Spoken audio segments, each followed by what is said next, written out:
Coming to you live from deep within a fractious and finger-wagging radioactive wasteland. We are the survivors of the alt-right Keck apocalypse. The few, the brave, the bitchy, once more wading into battle against the froggy zombie hordes with Rantzerker. Help me out here, Brian. Rantzerker 241. 241. How women's finger wagging destroyed Canada. I am your host, Allison, and with me today is Karen. Mostly Karen. Looks like Brian's just going to be in the background. Maybe he'll pipe up if we say anything particularly egregious that he wants to correct.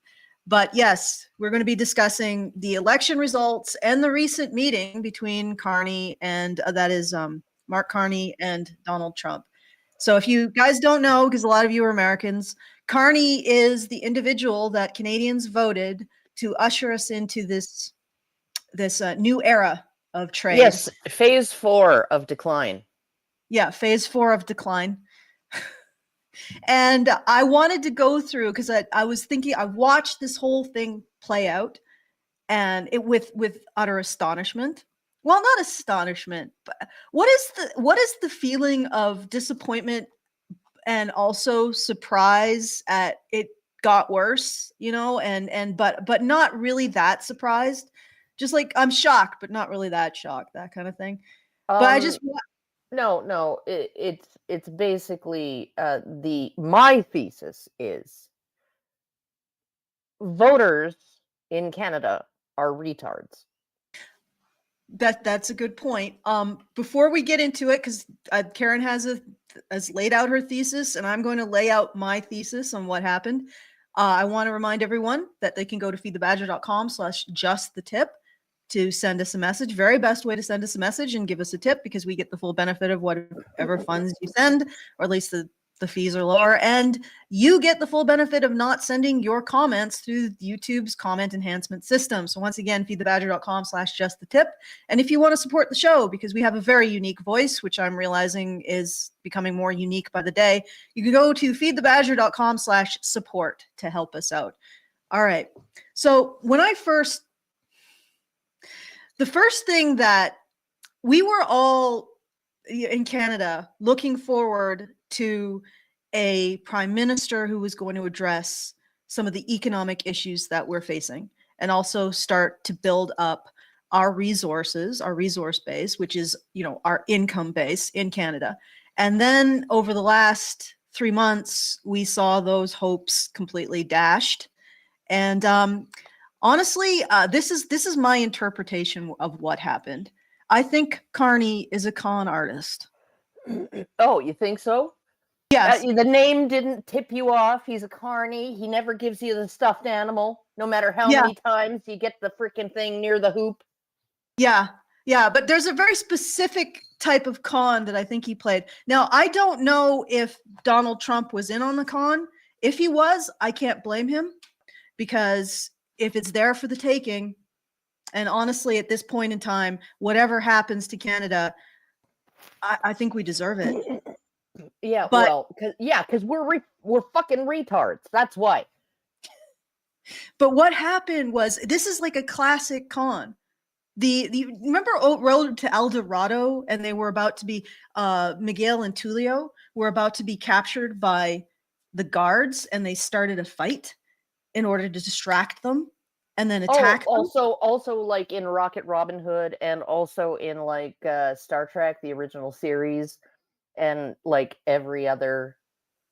Yeah, like the thing is that this is my thesis. I think, and again, I don't know if Donald was all the way in on it, or President Trump was all the way in on it, or he just took advantage of the stupidity of the Canadian voter. But no. I think Trump was being honest. Okay. I think he genuinely preferred Carney. Yeah, no, I agree. I think he did genuinely prefer Carney. And he said he preferred Carney, which should have made all the TDS-addled fucking boomers in this country whose most freaking important reason for voting, right, Was to stick it to Trump. Should have made them vote for Polyev. Yes. Yeah. But unfortunately, TDS destroys the logic centers of your brain. Well, okay, and I'm gonna go through my thesis of why that happened, because I remember I saw a comment and you said, well, Trump endorsed Carney, so why are people thinking that he is the anti-Trump option, which he isn't, by the way. No. He isn't. Polyev was.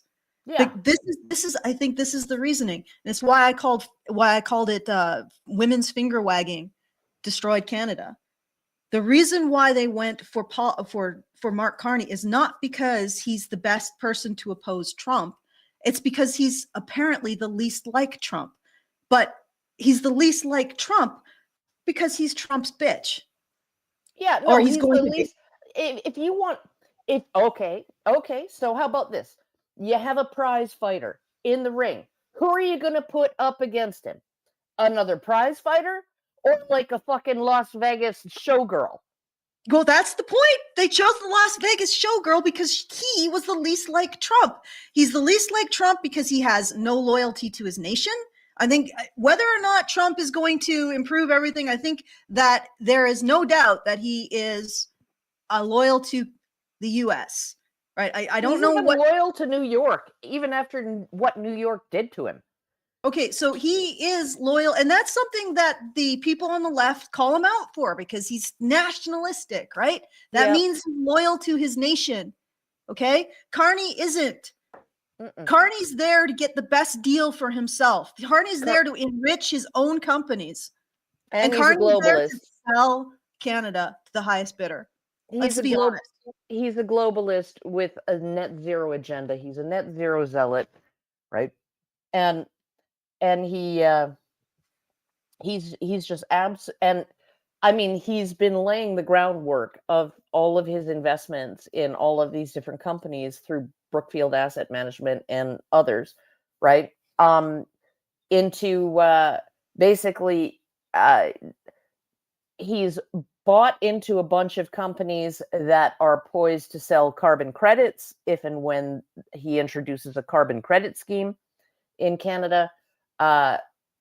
He's bought into Modular Group, which is modular tiny homes, right? Which is Trailer Park 2.0. Keep the poors on the outskirts. Maybe give them a bug burger joint within walking distance, right? But don't let them anywhere near the decent people. So that's going to be subsidized by taxpayer money. That kind of, this is the affordable housing option that we're going for, is trailer parking half the population, right? Who don't have the money to be able to afford something decent, and keep them out of sight and out of our way. But taxpayers are going to subsidize that, and therefore that company is going to make a ton of money, right? So it's like he's poised to make a ton of money. I'm not 100% sure about whether he's sincere about net zero, whether he's really sincere about it, or whether it's his wife, or whether it's his companies that just he funnels the money.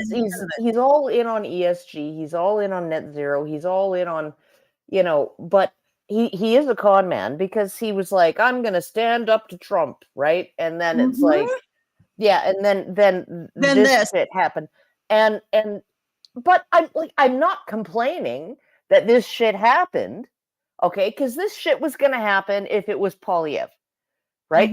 Let's face it, we have 1/10 the population and less than 1/10 the GDP of the US. We are in no position to come in swinging. Okay, we're just not. This was going to happen regardless, but he tricked people into voting for him. Yes, by saying he was going to stick it to Trump, and I'm just like, with what? What?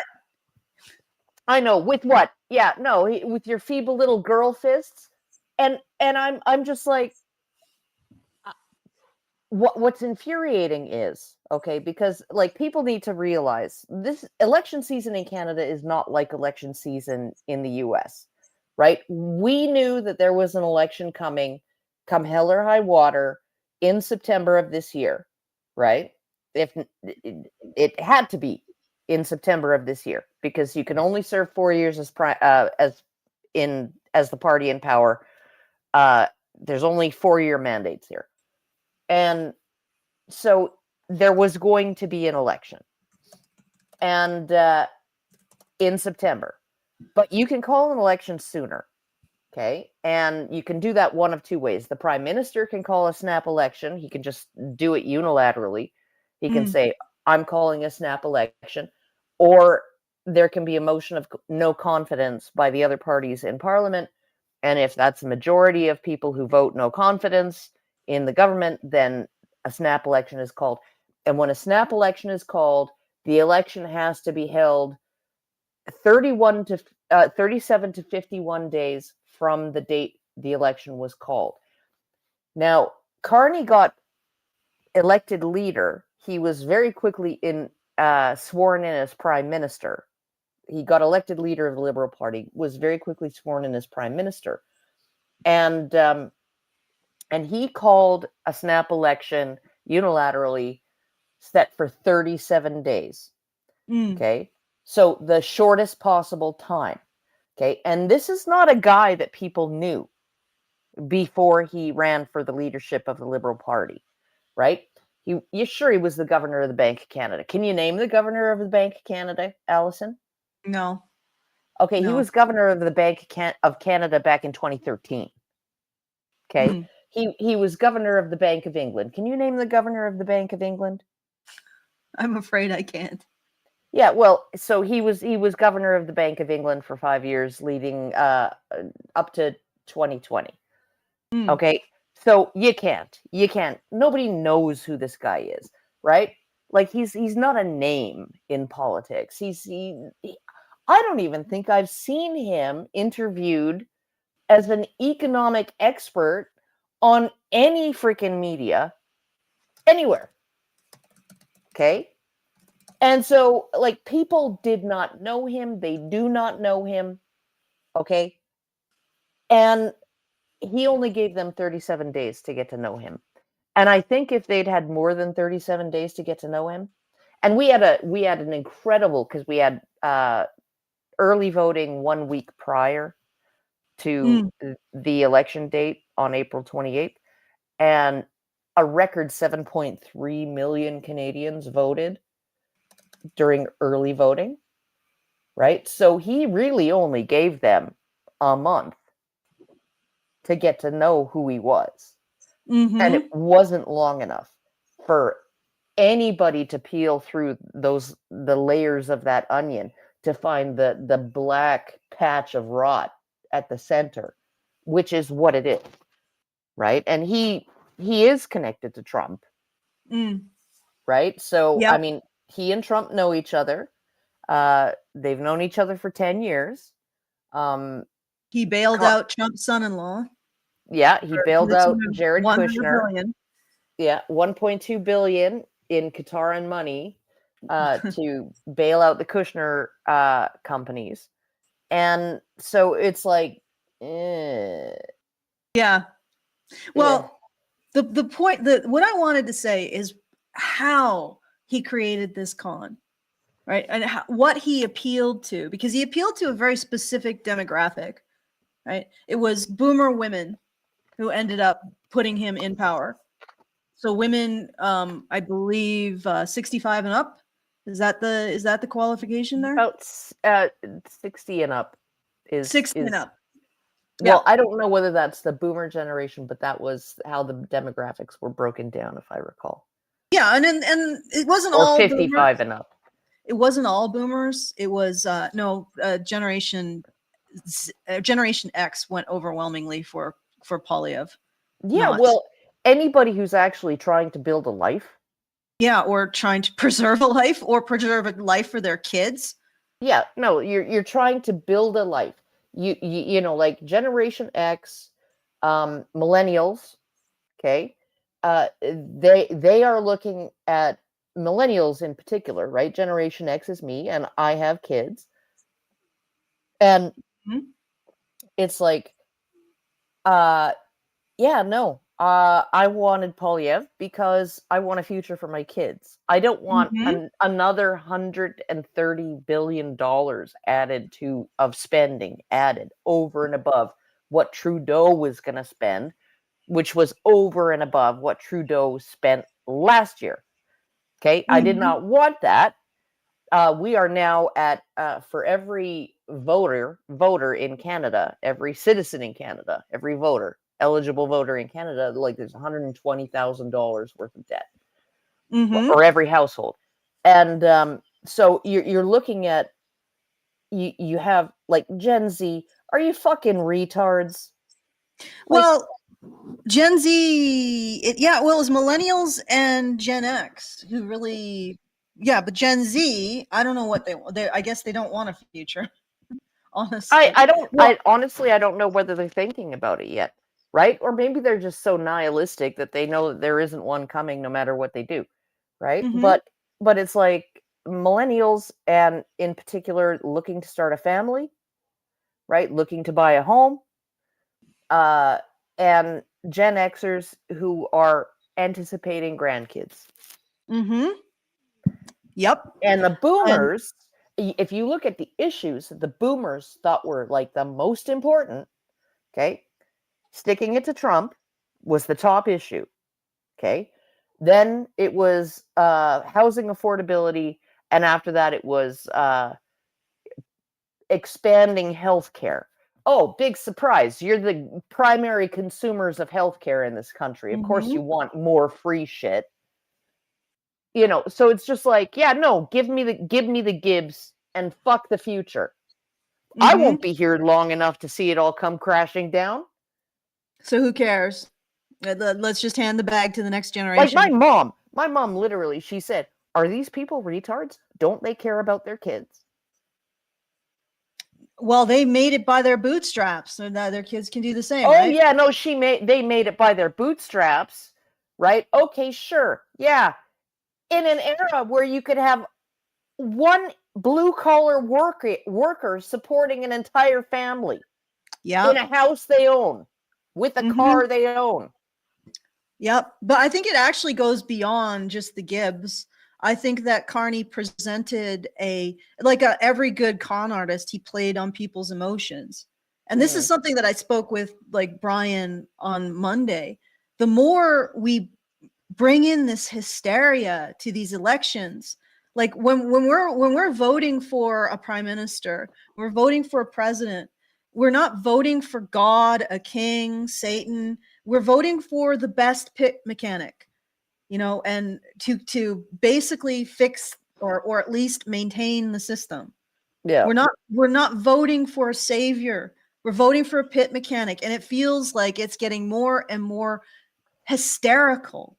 The narrative around this, and the difference is that I think a lot of men look at it in terms of that kind of logical, rational, it's a pit mechanic, right? And a lot of women look at it more as it's a savior, it's a king, it's a, you know, that kind of thing, or it's Hitler, Satan, you know? And I think that this is one of the things that really, really distorted the election in Canada.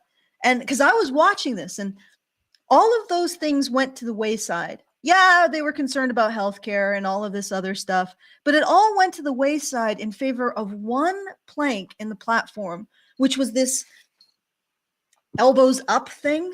You remember? Yeah. I actually elbowed my husband in the face once. We were like sparring, we were doing like practice and stuff, and I elbowed him in the face, took him in the jaw.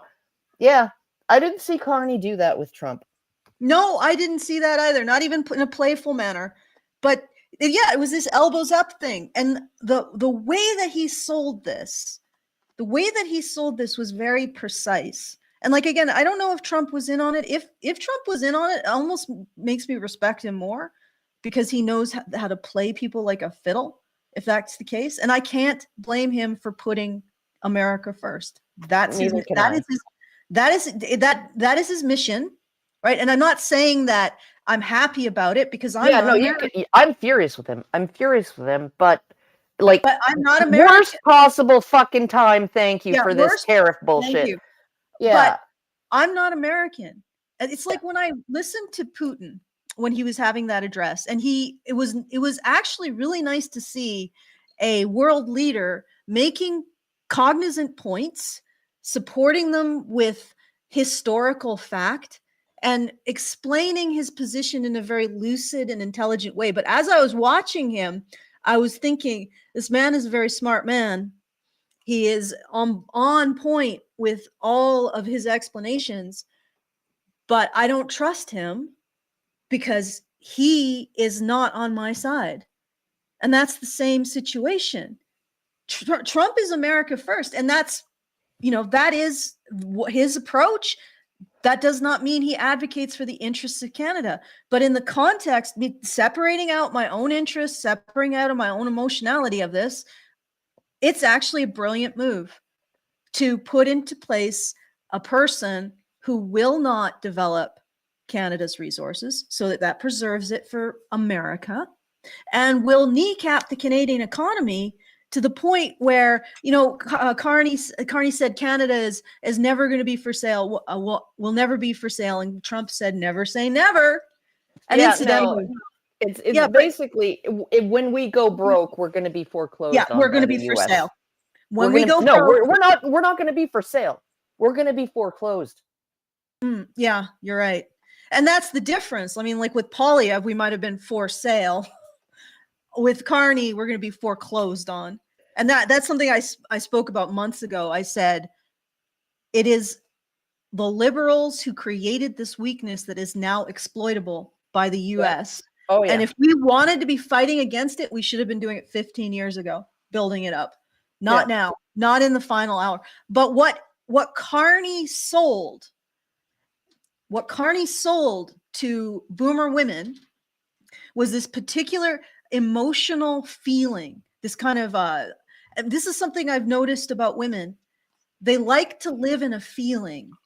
Okay. So if you sell them a feeling of rightness, even if it's total bullshit, they want that. They buy a feeling. And the feeling that Carney gave these women was that they were in the right, was that finger wagging is actually political currency, which it isn't. Political currency is respect, that soft power. It is military power. It is economic power. It's not this idea that Carney's going to go to Trump and say, naughty, naughty, go sit in the corner, Mr. President, go put your dunce cap on. So they sold these women and the men who probably voted in line with their wives. He sold these women this idea that their attitude towards their families, like the grandma, oh, you've done bad, that kind of the ability to judge and have those judgments determine, people's punishments and people's, if they get to have ice cream or if they get to go to the park, they wanted to see that projected on the world stage as political currency. So they wanted to see that nagging could be used to make big political moves. And that's what he sold them. He sold them the idea that nagging has political currency, that moral self-righteousness means that you win, which is not the case. No. And never ever in history. Yeah, no, you can be as self-righteous as you want, but you still have to play the game. You can be as genuinely righteous as you want. Yeah. It's still not going to keep you from getting clubbed over the head or burned at the stake. Yeah. Right. But if you are genuinely righteous, that might inspire other people to make the changes that you wanted to see, if you're willing to sacrifice to that degree. But that's the thing. He sold them this feeling that they had control over Trump. And they could have it through Carney because Carney was going to do some finger wagging, some lecturing, shame on you. Shame on you, Mr. President.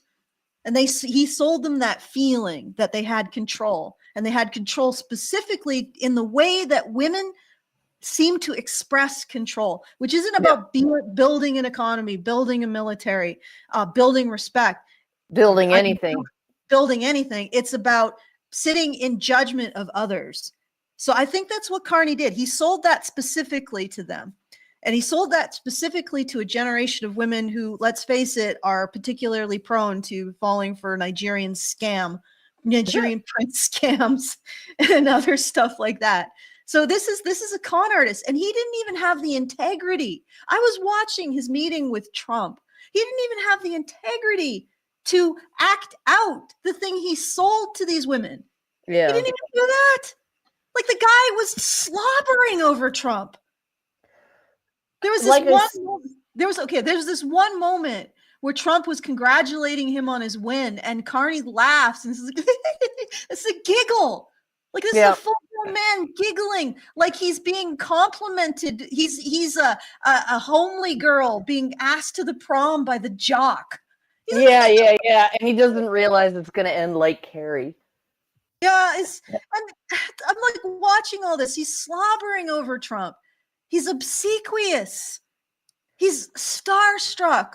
Like this, and why wouldn't he be? Trump has the thing that Carrie loved most, which is money. Yeah, well, but if you look at Polyev would have been very different. Polyev's a nerd, right? Yeah, he's a little bit aspy. Yes. You know, and he would have gone into that meeting and a little weird, like Musk. Yeah, but he would have gone into that meeting and he would have been very serious and he wouldn't have been overly flattering. He wouldn't have been overly anything. He would have just been like, I'm here to do a job and I'm going to do it. And we're going to have to sit down and negotiate. And, honestly, I don't know if you saw the recent CBC hit piece, Allison, on Danielle Smith. No, I haven't. Oh, you want to hear the scandal? Big scandal of the deal, according to the CBC. Oh, it's scandalous. It's so scandalous. I don't know if I can even discuss it in this forum. That's how scandalous it is. Okay, when she went down to Mar-a-Lago after Trump was elected and after he announced his tariffs, okay, she went down to Mar-a-Lago to talk with him directly and to talk with other people who might be able to convince him to change his mind about the tariffs. And keep in mind, these were 25% tariffs across the board. This is what he had announced. Every product, everything coming in from Canada, 25% tariff. Okay, so she goes there with a delegation of two advisors, right? And then she brought the Canadian freaking ambassador to the U.S. with her as well, right? And it cost $10,000, Allison. $10,000 cost $10,000 hard-earned taxpayer dollars. Are you playing? And she had no idea whether there was going to be any kind of return on that investment, that very large investment, that large amount of money, 10,000 taxpayer dollars. Are you okay, that's just an embarrassment. I know. And well within, how many people went down? She flew down with 2 people and met up with the 3 people. And she brought the Canadian ambassador who was probably Are you not flipping in Florida. kidding me? That sounds like fiscally responsible to do a trip like that for $10,000. What did they take? Economy seats? Yes, they fly economy. They took economy seats. They probably got like a Super 8, for God's sake. Right? Do you know how many billions of dollars that is? Yeah, for $10,000. They don't understand the concept of frugality or leverage or relative benefit somehow. Well, it's just money. They don't care an actual investment. An actual investment, going down there, talking to him, being reasonable, and she's always been reasonable. She's always been like, yeah, no, I don't think we can talk him out of it. The only thing we can do is try to talk him down a little bit. And so I'm going to go down there and I'm going to try that.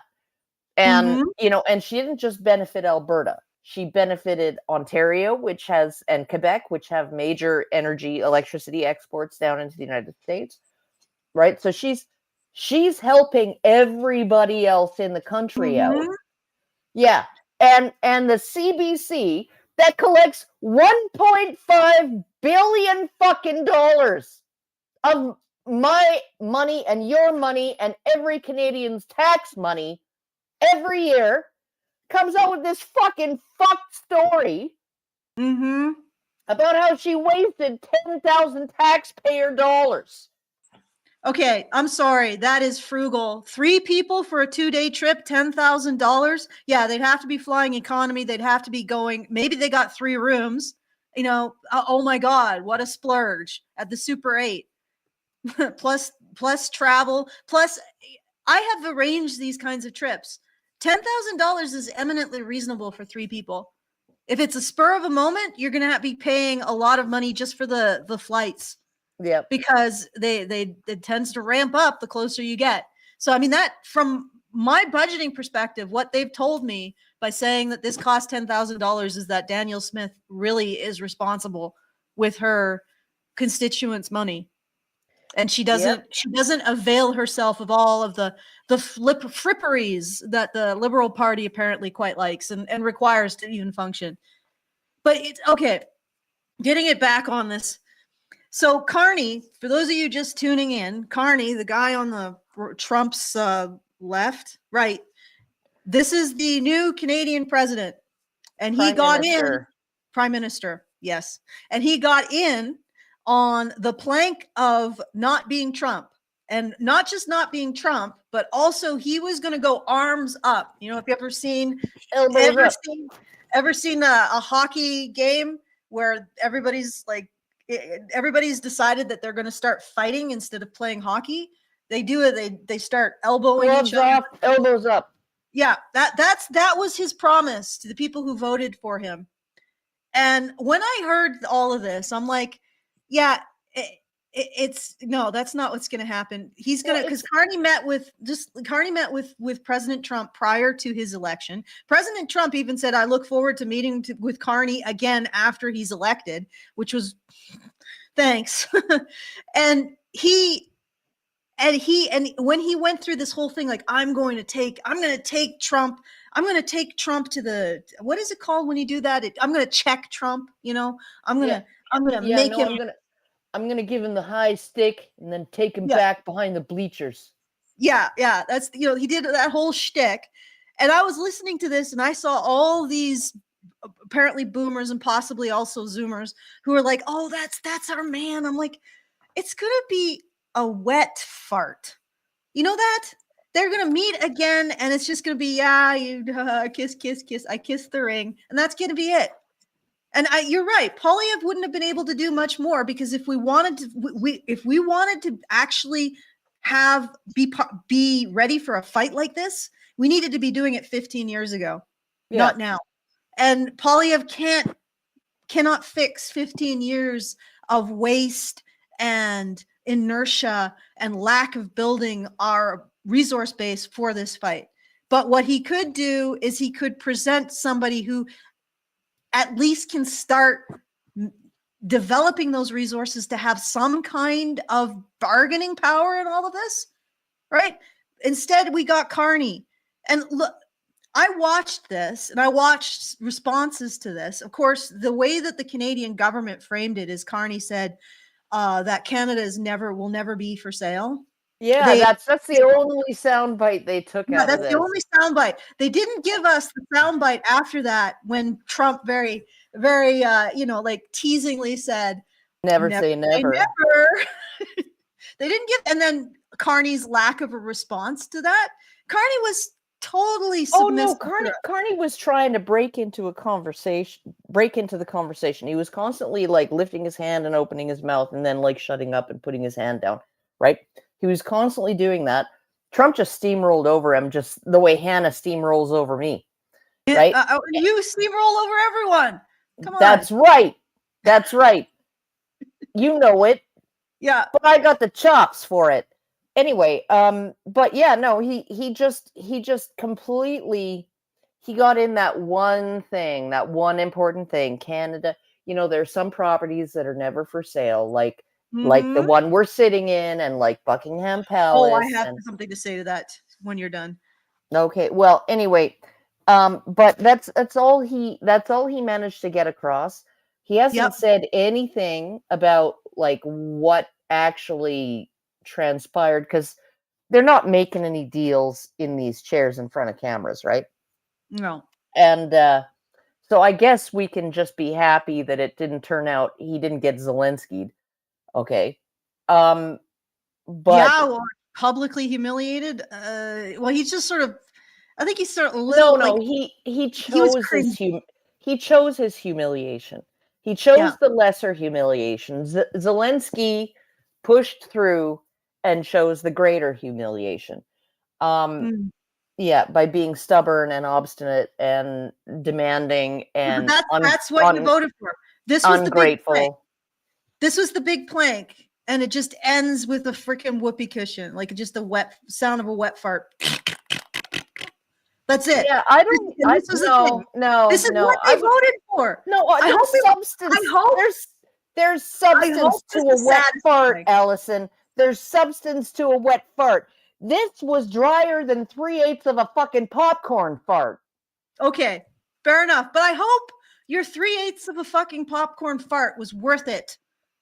Because that's what you got. This is what you voted for. Nothing. Nothing. Nothing has changed. Oh Absolutely no, nothing has changed. done nothing. We're still gonna be like on the green. We're gonna be going off the green fucking dream cliff, right? Like a bunch of freaking lemmings, right? Because that's the only way that we're allowed to go, because Ottawa says so. I mean, it's no wonder. It's no wonder Saskatchewan is actually having more, because arguably Saskatchewan has a lot of resources too, a lot of oil and gas, a It's lot of not potash, a arguable. lot of all. We do. Yeah, yeah, no, but arguably they're more in favor of separation than Alberta is at this point. Mm-hmm. Mm-hmm. And Yeah. Alberta is very in favor of separation. And I think if you took away the Greater Vancouver Regional District and Vancouver Island, BC would be heavily in favor of separation. Yeah. Yeah. We might take crazy. Yukon with us and create Diagolon. Diagolon. The lower part of Manitoba as well. So it'd be complete Diagolon. I don't know. Like, I'm pretty sure that northern Manitoba would probably just have to go with southern Manitoba. They wouldn't just embarrassingly northern Saskatchewan, like the 10 people in northern Saskatchewan voted for Liberals, but we'll go up there with, and just convince them that they can get more money in their treaty rights if the economy is good. That's the thing. That's the thing that gets me, is like you got Alberta's talking about separation. Danielle Smith, the premier, is not, right? But Alberta is. And so these chiefs sent her a cease and desist letter, right? Basically telling her to like stop fomenting separation talks, because like they have treaties with the federal. Bitch, please. Okay. Who pays them? Alberta pays billions of dollars every year to Ottawa, right? Okay. That would be billions of dollars a year if we separated, that we wouldn't have to pay to Ottawa to be dispersed among Ontario and Quebec, and mostly Quebec and Atlantic Canada. It'd be billions of dollars a year that we could spend on improving your situation. Mm-hmm. Yes. Right? And it wouldn't all go into one big pot in Ottawa to be divvied up, by the federal government equally between all the bands. No, you'd have an edge over all those other bands. Yep. And maybe the natives in northern Manitoba can finally get clean water. Yeah. Oh, there you go. Well, Alberta's really good at delivering clean water typically, like it's just getting it past the federal fucking regulations Mm. that All seems to right. be the problem. Shall we watch some of this? Actually, Okay. I wanted to say this, and we sort of went off topic onto the. Well, I guess it's not really off topic. It's all Canadian politics hours, guy. It's just two Western Canadians bitching about what happened. With slightly divergent viewpoints, I think. Although I don't think we've actually found a point of disagreement, strong disagreement yet. No. All right. So this, okay. Let's play some of this. Thank you very much, everybody. It's a great honor to have Prime Minister Mark Carney with us. As you know, just a few days ago, he won a very big election in Canada. And I think I was probably the greatest thing that happened to him, but I can't take vote credit. His party was losing by a lot, and he ended up winning. So I really want to congratulate him. It was probably one of the greatest comebacks in the history of politics, maybe even greater than mine. Oh, good Lord. No offense, Karen. And again, like, I don't know if this will offend you, but it starts to feel like this is two people in on a joke. And honestly, the only person who is in the moral wrong, if that's the case, is Carney, because he's supposed to be representing the interests of Canada, not preparing to sell it to the highest bidder. Yeah. And Trump, in getting the candidate he wanted in power, the candidate who is not going to develop Alberta's or the Western Canada's resources, so those will be preserved if and when Canada's economy is so bad that we start begging the US to take us over. Yeah. Those will be preserved and will also ensure that Canada's economy becomes weak enough that we may end up begging the Americans to take us over. Yep. And this is not me sitting here being gloating. Oh yes, this is all going according to my diabolical plan. I've always wanted to be American. No, this is me just like, if you want to remain sovereign, you actually have to have something to your name. Like, you have to have something. You have to have resources. You have to have military strength. You got to have something real. You can't just have moral opprobrium, like self-righteousness and believing that you're better than the people down south.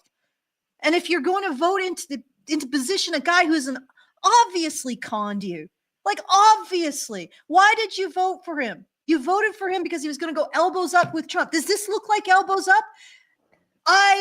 Him being congratulated by Trump, him looking bashful as he's being congratulated by Trump.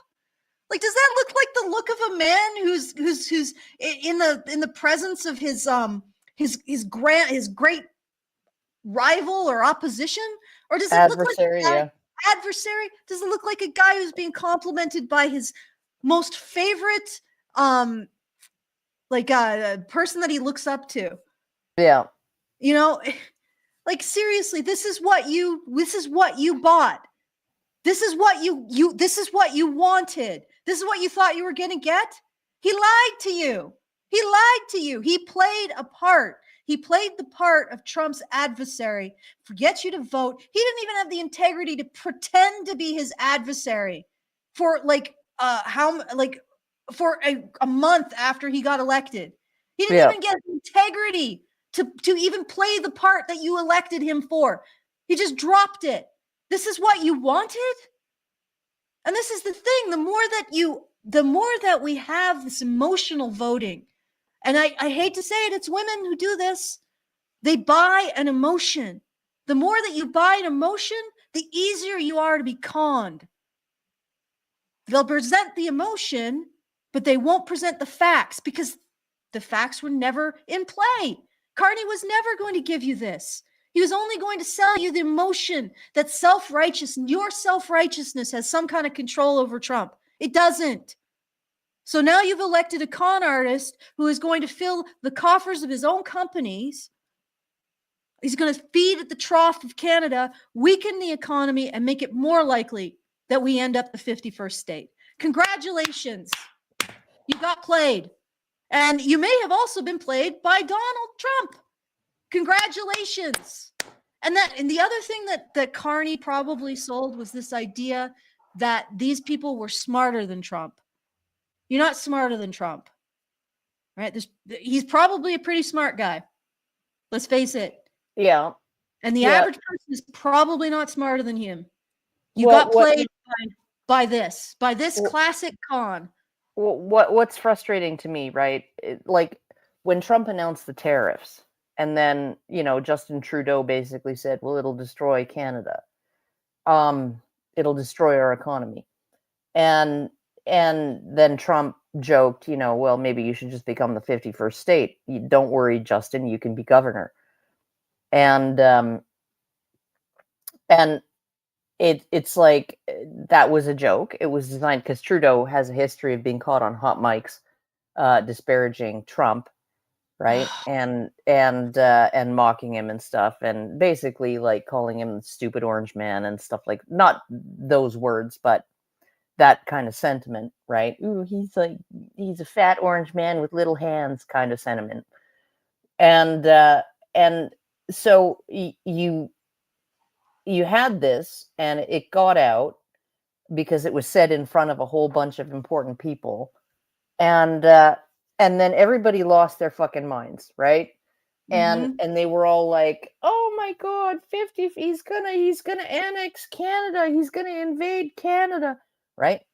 And I put up a big long Twitter thread, right? Like, are you fucking retarded? Like, Canada has a history of 65% of its voters voting liberal or left of liberal. Why would Trump want to give a country like that the status of a state, right, when it has more electoral college votes than California? Right? More electoral college votes than California. If Canada was the 51st state, there would never be another Republican House, Republican Senate, or Republican president ever again. Right? Why would he want this? Right? Here's why here's why you screwed yourselves, Canada. Congratulations, you played yourself, right? He always opens. He wrote about it in his book. It's called The Art of the Deal. He always opens with an unreasonable gambit, with an unreasonable move, an unreasonable demand. Okay? Which has become reasonable now. Well, and that's because he wants his subsequent offers to look more reasonable by comparison. Well, 25% tariffs across the board was the unreasonable opening gambit. Yeah. Now, the unreasonable opening gambit is 51st state, and the 25% tariffs are the more reasonable alternative. I'm like looking at the special chat, and there are people who are saying, let's see, Trump is a felon. Majority of Canadians don't want to be American. Yeah, I don't want to be a felon. American. Trump is a felon. No, don't get baited. Don't get baited. Keep on topic. Fuck with that. He's not a fucking felon. Fuck off. You want to know how and why he's not a felon? Hit me up on fucking Twitter. Okay, hit Karen up on Twitter. But majority of kids, I don't want to be American. Like, this is why I'm saying I don't want to be American, but I don't want to be Canadian anymore. Right? Yeah, I was ready to vote for separation when I was 18 in 1988. Yeah, considering, but the point is that not wanting to be American is fine, but you have to take the steps to actually preserve your economy so you don't get to this point where, what do? Right? You have to take the steps to preserve some kind of thing that you have to preserve your sovereignty. And we haven't. We've been pursuing deindustrializing. We've been pursuing kneecapping our economy in the favor of a net zero agenda, which honestly isn't doing anything in Canada because we got that gigantic carbon sink to the north of us, the freaking forest, right? And it's only a drop in the bucket compared to China. So what we're doing is we're kneecapping ourselves and we're just sitting, waiting for somebody, and this is going to happen because we are entering a point in time where things are going to get more hairy, more competitive, because the economic landscape is changing. We're no longer in an era of prosperity. People are going to start fighting more over resources, and we are a big fat resource, right? Yep. Right there, right for the plucking. You think that we're going to be able to maintain that without actually building up those resources? No, eventually somebody's going to pluck us. It's going to be Russia or the US. Somebody. Yeah, no, and okay, I would advise anybody to actually go and look, because people are like, "Ooh, he's insane for talking about annexing Greenland," right? Okay, Right for the go look not at the cylindrical map that is the standard map that everybody uses to map the world. Okay, where Russia is so far away from North America because it's like it's on the far right of the map, and we're on the far left of the map, and so it's like it's nowhere near us. Go look at a No. polar map.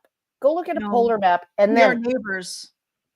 ask yourself, we're just like a hop from Russia's northern border, right? Yep. And then ask yourself, if you really genuinely believe that the ice caps are melting Yep. and new shipping lanes, not just for cargo, but for military craft, are going to be opening up in the Arctic, right? Like Sarah Palin was not joking when she said she could see Russia from her front porch. Yep. Right? We can, all through Greenland and Iceland and freaking all the north of Canada and Alaska, right? Just a freaking, you could skip a stone across the fucking water Mm-hmm. and reach the other side, right? Yep. That's how close we are, right? And if you think that Putin is the madman bent on world domination that everybody says he is, right? He's an expansionist and he wants to make the entire world Russia. Okay, if you believe that, okay, because you guys are holding all of these ideas in your head, right? Ooh, Putin won't stop at Ukraine. Putin will take Poland and he'll take who, God knows who next. No, Well, exactly. maybe fucking Greenland Or Canada. and then northern Canada. Like, I remember, are you fucking stupid? Like, I remember years ago, I don't know if you remember this, that Russia was doing war games in the Arctic. yep. Yeah. And we didn't, like, Canada was like, are just playing around. We didn't notice. We didn't That's- notice. Yeah. That they didn't notice, okay, until it had been going on for some time, and then they were like, "Oh, well, it's no biggie." And you know, that's really annoying. And the special chat doesn't get it. When we talk about these things, we're not talking about what we want. We're talking about realities. Yeah, just Real what politic is. realities. What is? Like, what does it matter if I want to remain Canadian? No, it doesn't. Honestly, it doesn't. My desires are irrelevant. And the more we end up being manipulated by our emotions and get away from this idea that when we elect prime ministers and when we elect presidents, we are not electing gods, kings, Satans, Hitlers. We are electing the pit mechanic, okay, who's going to maintain the system, hopefully, if insofar as governments can do anything to maintain systems, instead of just leeching off of them. I'm an anarcho-capitalist, so I'm going to say that.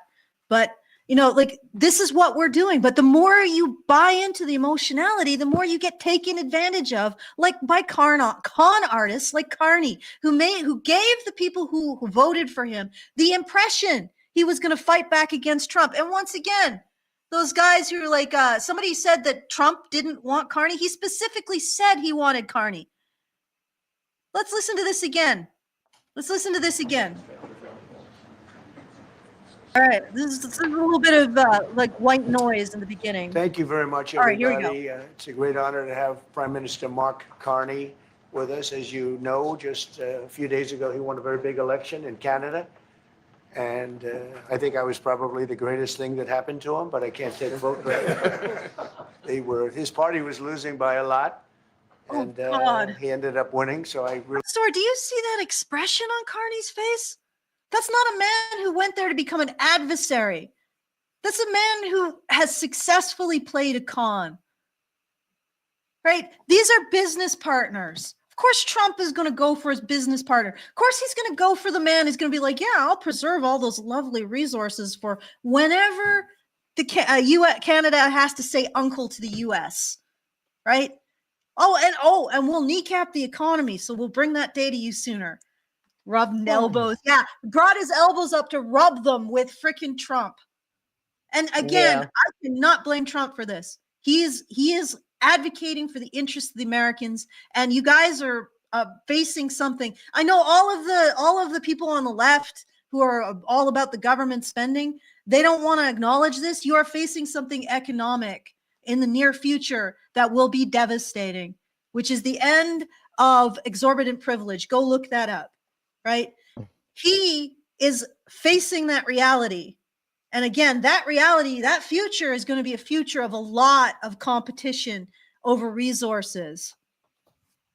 And he's facing that reality, and he's advocating for his people, and he has now got somebody who's going to work really closely with him to preserve Canada's resources for a potential future American takeover and make sure that Canada is ready to say uncle economically. And if you think I'm saying this because I enjoy it, no, I don't enjoy it. I don't enjoy any of this. But this is reality. You constructed this by over and over and over again, buying a feeling rather than facts. Buying this man, this con artist, the feeling that he gave you that he is, what is it? He's smart. Oh, and then voting for him makes you smart. He's self-righteous. He's got all the right talking points. So voting for him will make you morally good, will be a virtue signal. And also voting for him is evidence that kind of moralizing actually is worth a fucking squirrel fart in politics. Well, what frustrates me is that, okay, so, and a lot of this is because people listen to their TVs, right? The boomers especially, they listen to their TVs, and all of the mainstream media, the big name mainstream media that's carried on cable is purchased. It's all subsidized by the government, right? And Polyev wants to defund all that. And the liberals have expanded that, right? The liberals started that during COVID, and it was supposed to be a temporary measure, right? But like all government programs, temporary means permanent and ever expanding. But so these people are listening to their TVs, and guess what? The mainstream media really didn't report on very much. They didn't really mention this very often, right? Was that Carney was one of the chief economic advisors to Trudeau for the last 5 years, since 2020, right? And that Trudeau took Carney's economic advice during those 5 years, right? During the 5 years when we saw massive inflation, massive increases in interest rates, massive increases in the cost of living, the affordability crisis, the crime crisis, right? All of these things, right, that are the fallout from just things being generally unaffordable. And that was not made particularly public. And neither were any of Carney's financial disclosures, right? So it's like he's worth He's a multimillionaire at Mhm. least. But his excuse for not revealing what he's invested in is, well, it's in a blind trust. Well, okay, if you're heavily invested in ESG and green energy and all of these schemes, right? And then you become prime minister, I don't think your trustee is going to be selling off your shares in those assets, right? Because you're poised to be able to usher in the things that'll make those assets really profitable, right? Mhm. So it's like uh, this is like, I'm sorry, but we got fucking screwed. And my mother, she's 82. She is not a boomer. She comes from the generation prior to the boomers, and she's furious with them, right? Mm. She's been furious and disgusted with boomers since, I think it was years ago, right? And the Alberta government decided to uh, change the copay structure for prescription drugs for seniors, right? I think I think they were all paying 10% or something. 90% was covered, 10% that you had to pay out of pocket. And then they decide, and they sent everybody a notice, right, as to how their copays were going to change, right? And all of these boomers listened to their TVs, and all of the TV stations were like, oh, impoverished seniors are going to have to choose between prescription drugs and food, right? And, they're going to be eating cat food. And so they start coming to her because she was the president of the condo board in her seniors building. And they start coming to her and bitching and moaning. And she's just like, did you actually read the notice? They're adjusting it according to income, right? So the starving cat ladies who have to eat cat food, right? The impoverished seniors who have to eat cat food won't have to pay anything at all, right? And those of us who are better off will have to pay a little bit more. By the way, Francine, that tan really suits you. The weather in the Mediterranean must have been really nice. Mm.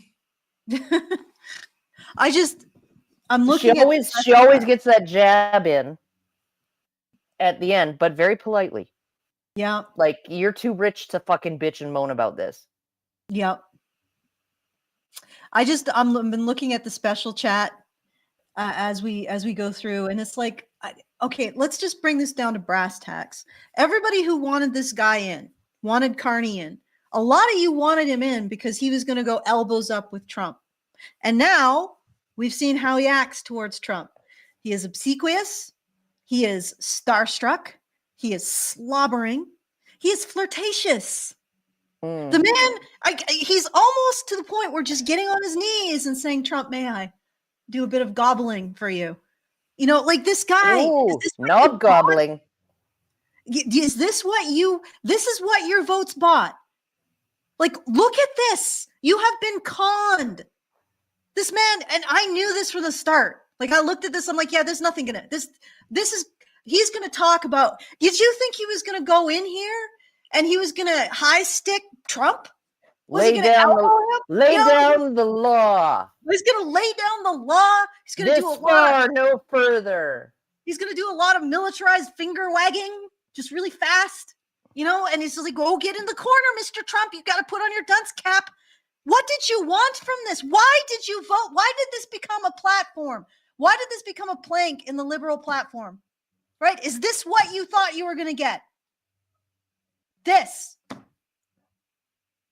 Just ask yourselves that. Like, just stop boliviating and strutting around, boliviating, whatever, strutting around, and ask yourself, was this worth it?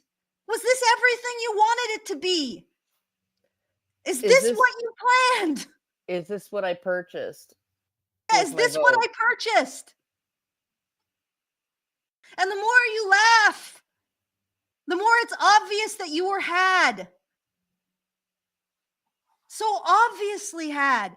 And this was so important. It was so important that Carney go elbows up to Trump, right? So important. Did it happen? No, it didn't. He could not be more wrapped around Trump than if he was an actual stripper after Trump's last $1,000 bill. Like, the man is freaking wrapped around Trump's pinky finger. And if you hate Trump, why do you like this man wrapped around his pinky finger? Why do you like him? If you hate Trump, why do you like the man that Trump endorsed more than once? Yes. Like, why do you like this guy so much? Why do you think he's your advocate if you're so anti-Trump? When he's so obviously pro-Trump in all of his body language, all of his statements. And I'm going to go through them. Let's go through these statements. Okay. Yes. Because I got to go in 45 minutes, so yep. Just so you know. We'll see how much we can get through. I really want to congratulate him. It was probably one of the greatest comebacks in the history of politics, maybe even greater than mine. But I want to just congratulate you. That was a great election, actually. We were watching it with interest, and I think Canada chose a very talented person, a very good person, because we spoke before the election quite a few times. And it's an honor to have you at the White House and the Oval Office. And you see the new and improved Oval Office as it becomes more and more beautiful with love. We handle it with great love and 24-karat gold. That always helps too. Right? But it's been a lot of fun. We're going over some of the beautiful pictures that was. I have to confess, I do find Trump funny. Yeah, he's very amusing. I don't like his sense of aesthetics. I hate the gold. No, it's absolutely fucking hideous. The pink granite and the gold. Someone needs to go into his brain and cauterize the gold region. Yeah, the pink granite region. Okay, I'm gonna move it. I'm gonna do it like at 1.5 and see if we can get through this a little faster. Stored in the vaults that were for many, many years, in some cases over 100 years. They were stored in vaults of the great presidents or almost great presidents. All. Let's get a little further. And I will accept their word, and we are going to stop the so bombing. It talks about pen out. Immediately, Marco, you'll let everybody know that. The Houthis, okay, this is still not really relevant. Yeah, no.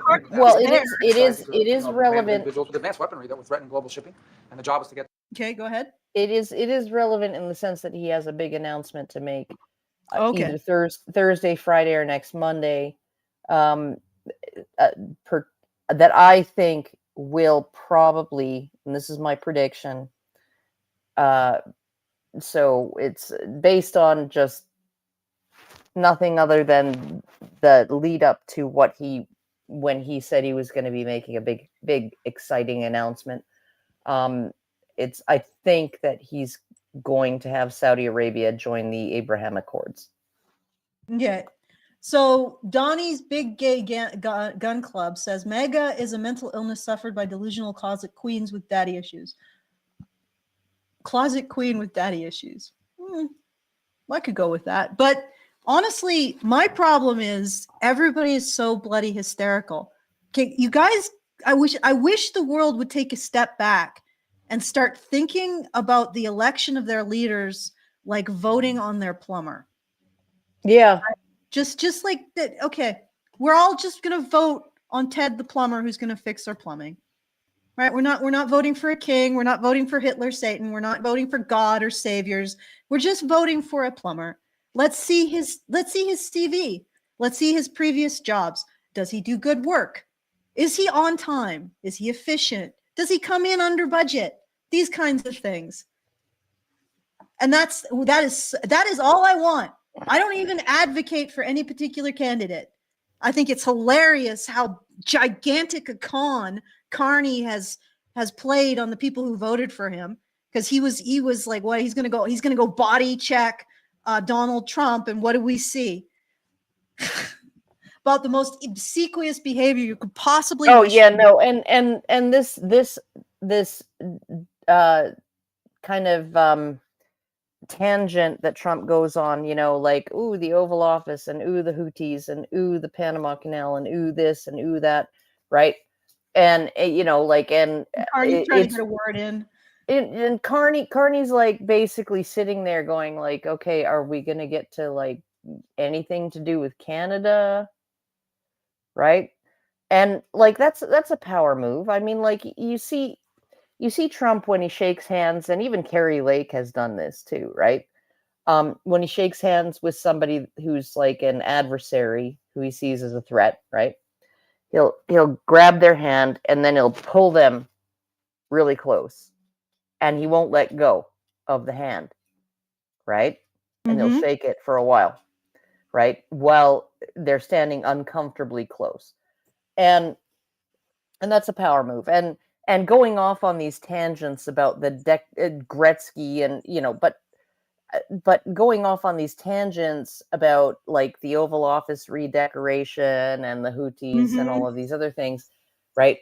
When it's supposed to be a presser about Canada, right? Is his way of putting Carney on a back burner. Yeah. There are more important things than you, Carney, and your Yeah. little country. Yeah.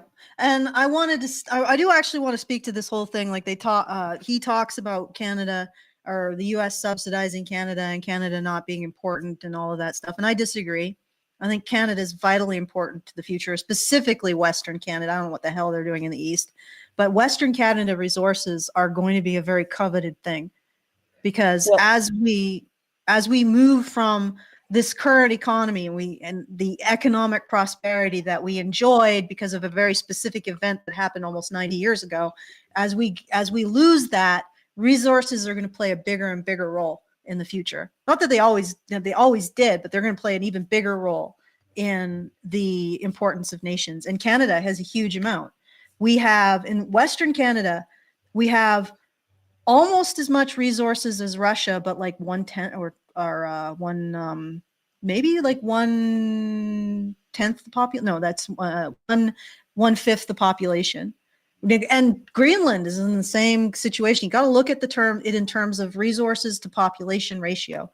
The most desirable places are the places with a large amount of resources and very little population. So we have a huge amount of resources. And so that makes us a pivotal sort of, at least in the West, pivotal part of the future going forward. But the other thing is that there's some errors, and I know that Trump is probably doing what you're saying. He's dominating the conversation. Well, and he's probably seeing if Carney is even going to correct him, because I think Polyev would have actually corrected him on a few points. One, on what point? The $200 billion subsidy? Yeah, the $200 billion. No, that is. I mean, the terminology, you could argue the semantics of it, but there's a $200 billion trade deficit. Yes, but the between trade the deficit, two countries. Well, and that trade deficit fuels our economy, right? So our economy survives because of that $200 billion. But it also fuels the American economy, because what happens is that they are importing Canadian crude at a significantly like a lower rate from market value, and then they are refining it and selling it at market value. So that also contributes to the American economy. Sure. Now, when you strip that away, Canada is actually America's biggest customer, like around the world, where we import the most American goods. Yeah. So he could have pointed this stuff out. I don't think Carney does. He just sits there waiting to speak, like waiting for Trump's autograph. Oh, could you autograph my butt cheek, Trump? You know? No, but I can autograph your titties. Yeah, get him, slap him out there, Carney. I'll give you an autograph on that. But it's like these are things that he could have brought up. He should have brought up. I'm not sure. I haven't watched this all very carefully, so maybe he did. Correct me in the comments below. But this is like, you don't have to completely let this guy steamroll over you, which is what he did. There's no high sticking or checking going on in this by Carney, and this there's not even like, could you just not just beam like, and just blush? steal the puck or something. Yeah, just do something. Like, don't just rock back and forth and look like you're in awe. And then look like you want to say something and then like just not say anything. Give up. Yeah. All right, let's keep going. Oops. bad. I shouldn't say that. That might hurt you. But no, he ran a really, in a sense, through the ranks when he wasn't given much of a chance. And he ran a really great campaign. He did a really great debate. I think that debate was very helpful. I was going to raise my hand. You know, I don't know if that's good or bad. I shouldn't say that. That might hurt you. But no, he ran a really great election, I thought. And yeah, something could happen. Something could happen. Yeah, please. What's the top concession you want out of Canada? The top concession you want out of Canada? Concession? Yes. Friendship. Aw. No, we're going to be friends with Canada. Regardless of anything, we're going to be friends with Canada. Canada is a very special place to me. I know so many people that live in Canada. My parents had relatives that lived in Canada, my mother in particular. And no, I love Canada. I have a lot of respect for the Canadians. Wayne Gretzky, I mean, how good, the great one. You happen to have a very, very good hockey player right here on the Capitals, who I have a lot of. He is a big, tough cookie too. Just broke the record, and he's a great guy. And you know, we had the team here, and I got to know a lot of the players. What the heck is this? But no, Canada's a. Like, why wouldn't Carney take the opportunity to explain what the U.S. actually gets from Canada besides Wayne Gretzky? Like, okay. Well, and the place. U.S. Yeah. actually got Wayne Gretzky, so. Yeah. Mr. President, Mr. Prime Minister, I'd like to get your response to this too. Mr. President, you had said that Canada should become the 51st state. Yeah. No. Well, I still believe that, but you know. Okay. Honestly, I think this is the new goal. This is the new thing that we're aiming for now. Yeah, no, it's at least at this point, it's now the unreasonable opening bid. Yeah. Takes two to tango, right?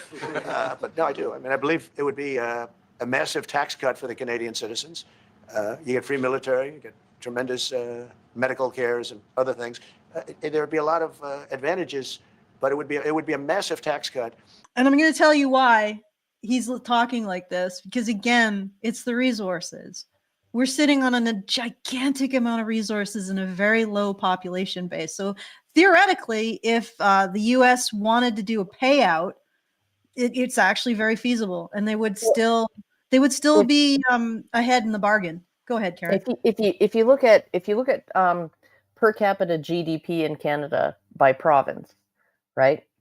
The two provinces or the two regions, right? Because by province and territory, the two highest per capita GDP, over 100,000 per capita, is Nunavut and Northwest Territories, right? And it's not because they're particularly resource rich compared with the rest of Canada. It's because they have sparse populations. Yukon is, I think, Yukon is the next one after Alberta, and then I think, so it's Northwest Territories, Nunavut, Alberta, Yukon, and then Saskatchewan per capita GDP. Mm-hmm. And so that's basically the ratio of resources to population, right? Yeah. So yeah, no, it's you are right. Like, we are ripe for the plucking. We have a whole bunch of stuff and not a whole bunch of people to protect it.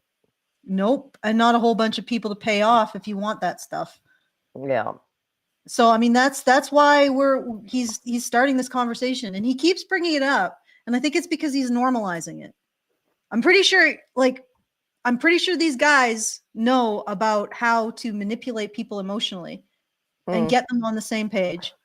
And the more you bring this up, the more people get used to it, the more it gets normalized, the more you talk about it, the more you can just start to realize it. You just introduce the concept, let it float with people. You know what I've noticed? You introduce a concept, people get really upset, and then a month later they say, "Oh yeah, this is my idea." Yeah. So I mean, I think that this is what's happening there. But let's keep going. Come on.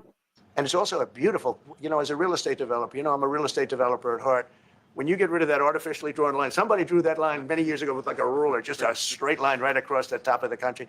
When you look at that beautiful formation when it's together, I'm a very artistic person. But when I looked at that beauty, I said, that's the way it was meant to be. But, it's, I do feel it's much better for Canada. But we're not going to be discussing that unless somebody wants to discuss it. I think that there are tremendous benefits to the Canadian citizens, tremendously lower taxes, free military, which honestly they give you essentially anyway, because we're protecting Canada if you ever had a problem. Oh my God. I didn't even see this part. Carney's Yeah. just sitting there while Trump is talking about Yeah. all of the benefits to Canada for becoming the 51st state. And he's he's just trying sitting there. he's trying to get a word in edgewise, but he can't. But he can't. Is this your elbows up? Is it liberals? He's gonna just sit there and he's not even gonna push back on any of it. I bet Polyev would have. I bet he would have,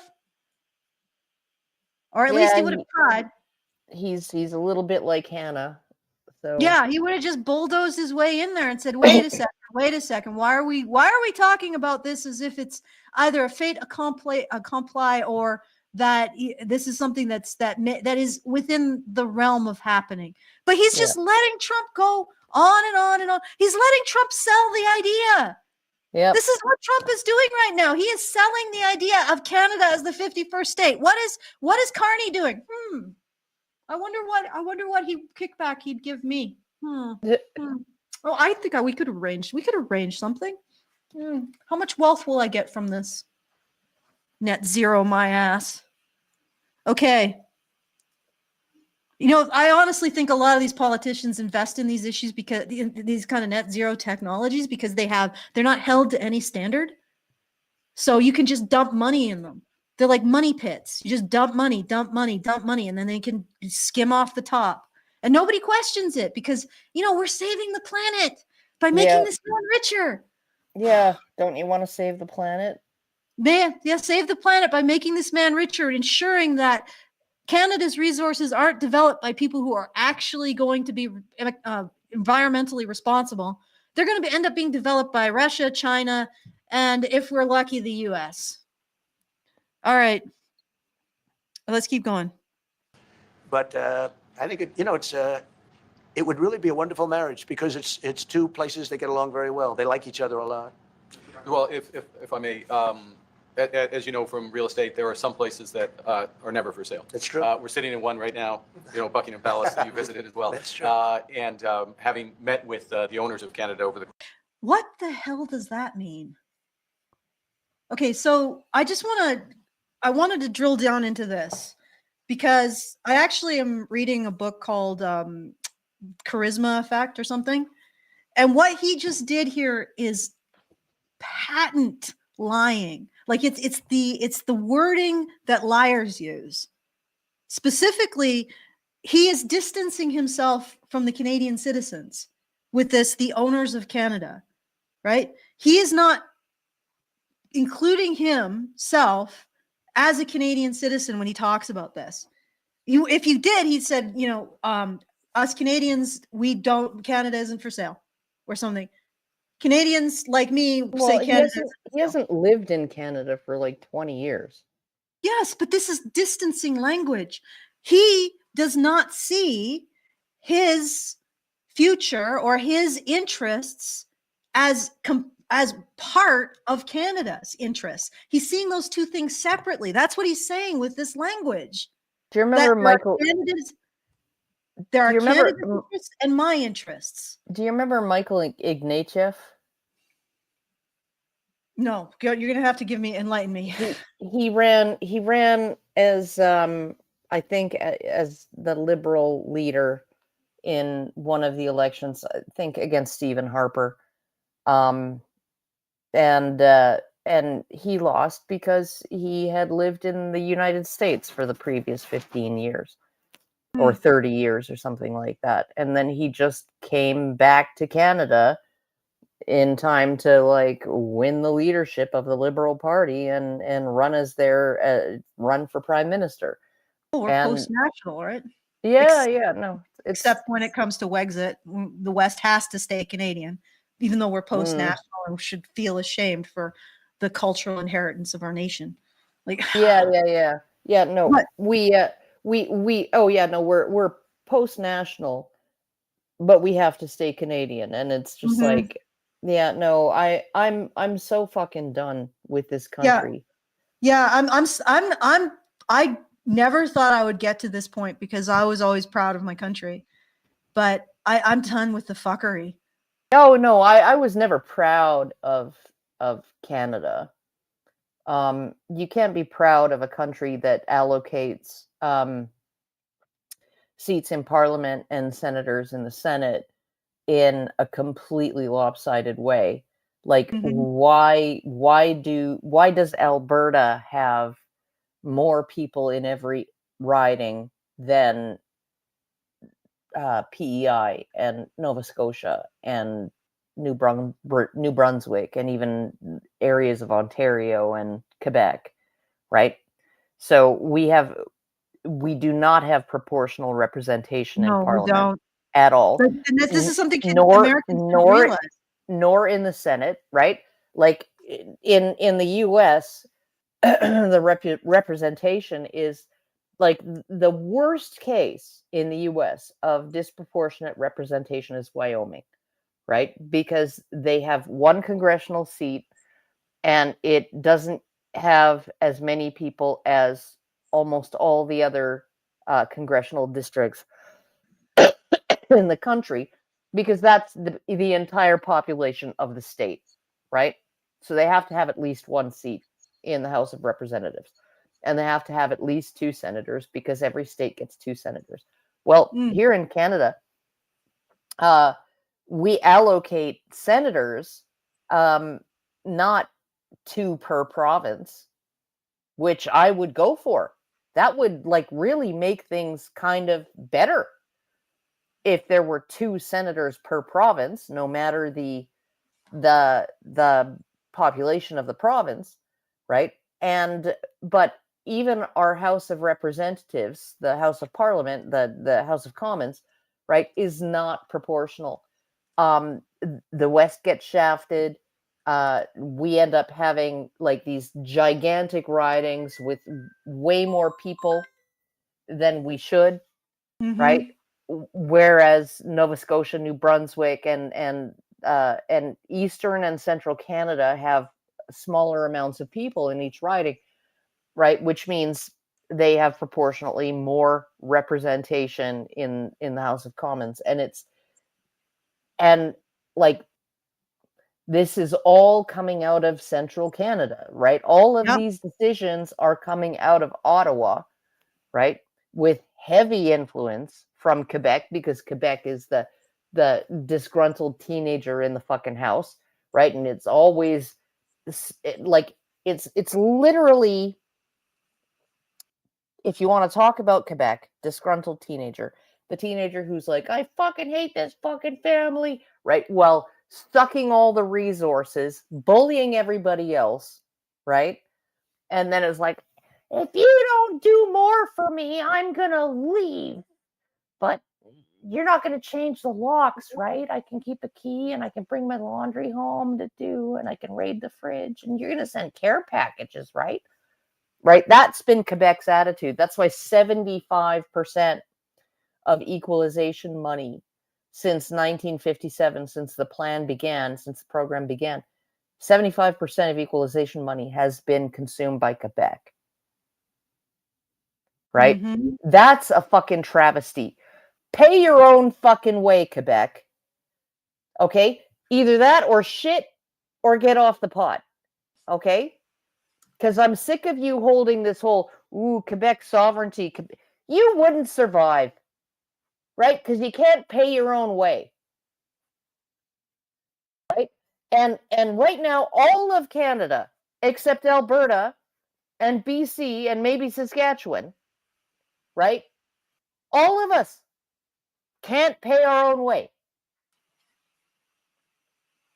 Okay, so just to clarify to you, to just summarize what Karen is saying, I'm just showing a electoral map of Canada. Let me get this all up here.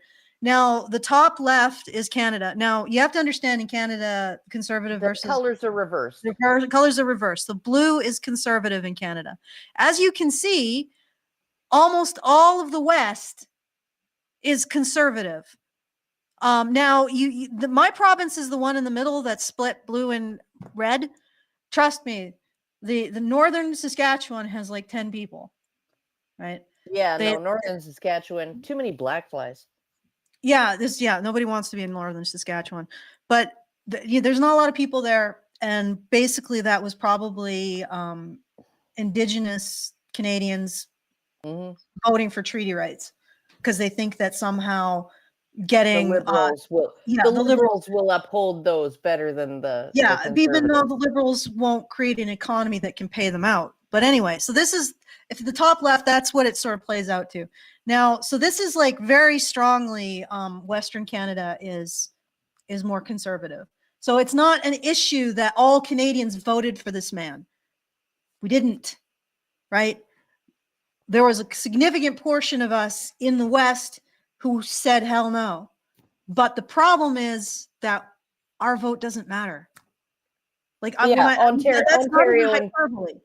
Ontario and Quebec decide every election. Yeah, and they that's been the Ontario and case. Quebec wants to cede from the union, and then now we have a situation where it's the Liberals and probably Quebec, the Quebec bloc that's going to make all the decisions for our country going Yeah. forward. So it'll just be whatever the Liberals want plus Quebec's whatever they want for themselves specifically. But what happened in the last 3 months is that we went from most likely a conservative majority over the entire country to Yeah, the entire country. It was the conservatives were polling at 56% in September, in across nationwide, excluding Quebec. And Quebec Yeah. is unique because they have their own federal party that only looks out for them, because that makes sense. But yeah, no, 56%. So the conservatives were set to take a majority, and then they did the switcheroo with this fucking asshole, right? That nobody knew, and he didn't give anybody time to get to know who he was. The moment he was sworn in, he called an election, set it for the quickest freaking time possible, and then just crossed his fingers and hoped that nobody would discover all of his skeletons before election day, and that paid off. Mm-hmm. Or they apparently didn't care about the fact that he's actually very close with Trump, much closer than Polyev. No, it's not that they didn't care. It's that they didn't know. Okay. You know what? I honestly think the man just sold a feeling and it didn't matter. Facts didn't matter at all. Yeah, well, facts didn't matter at all, but you know, They didn't our know. Okay, media, fair enough, fair enough. our media that is Get it. funded only by the liberal governments, right? Okay, all the conservative position is no media should be government funded. Mhm. There's no need for it anymore. It used to be just because you needed public funds to install radio towers in remote areas. Mhm. Yeah, we don't have that problem anymore. We have Starlink, if nothing else. Okay, you can get internet access in fucking Toad River, BC. Okay, which is like right up on the border of the Yukon. It's like it's not even a town. It's like a hotel and a gas station and a restaurant and like 5 houses. Mhm. That's all it is. And it's like you know, it's positioned probably, if you were traveling by horse, a full day's horse ride from the next town, right? This is how these little tiny outposts used to be placed, right? And so I'm just like, I'm like, okay, so the CBC was not interested in unmasking Carney at all, right? And on Mhm. election night, they couldn't control their giddiness. right? When the CBC called the election too early, right? They turned out to be right, but they called a Liberal win way earlier in the evening than they had any reason to, right? For Carney, and they were practically like, rolling around in fucking, champagne, right? Celebrating, oh, what a relief. What a relief. Yeah. Carney won. Yeah, and Oh, this is again, great. but that what happened in the last 3 months is that Carney ran on the anti-Trump platform. Yeah, and he wouldn't have had a fucking Leg to stand on without the tariffs. Yeah. he wouldn't have had a leg to stand on there if Which- Trump hadn't pulled this tariff bullshit. Yeah, but here's Which the is thing. why I'm mad at him. I don't blame him. I can't blame him for advocating for his country. Okay. But, he is responsible for this. He's not culpable. He's not like, he shouldn't be punished for it. It's not like I can hold it against him because he was Yeah. only doing what he thought was right for his country, which is what our fucking leaders should be doing for us. Yes, But don't. But I honestly think that am I frozen? No, I'm not. Okay. So I you know what? I suspect that this is a con, and like again, I suspect that Donald Trump was in on it. Carney's in on it. They both knew what they were doing. I don't blame Trump because at some point there are some cons where you feel bad for the victim, and some cons are like you invited that. You invited it. But that is the platform that Carney ran on, the anti-Trump platform. And if anything, he is the one that Trump wanted, right? He is the one that Trump wanted because he's going to do the things that Trump wants him to do. And also he probably can be bought. I don't know if Polyev could be bought. I think it's less likely, but this man can be bought. He doesn't think of himself as Canadian. He doesn't refer to himself as Canadian. I spoke to the owners of Canada. I don't know if he means King Charles or Canadian citizens, but either way, he's not putting himself in the same group as Canadian citizens in that statement. He thinks that he is separate. That means he thinks his interests are separate from the Canadian people or possibly King Charles. I don't know what he's referring to here. It's a very weird sort of statement. But this is what you voted for, and you voted for specifically because you were conned. They did a classic, let's pretend to be enemies to get our ultimate goal. And like, again, I can't blame Trump because his ultimate goal is the benefit of the American people. Carney's ultimate goal is the benefit of himself. Congratulations. You basically voted for Donald Trump's partner in crime. Do you feel good now? Do you feel good now? Is this what you wanted, Canada?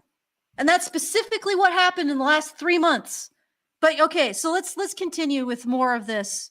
There's a woman I watch, Jasmine Lane. Oh yeah. She was really upset. She says that it wasn't even the election that made her feel sick to her stomach like this. And the reason why she feels sick to her stomach, the reason why is because this man came in on the platform of being anti-Trump. And the first thing he does when he's in the presence of Trump. Stick his tongue 3 yards up Trump's butthole. Yeah. Yes. What was that? That was a completely stolen election. And I don't mean that there was any voter fraud.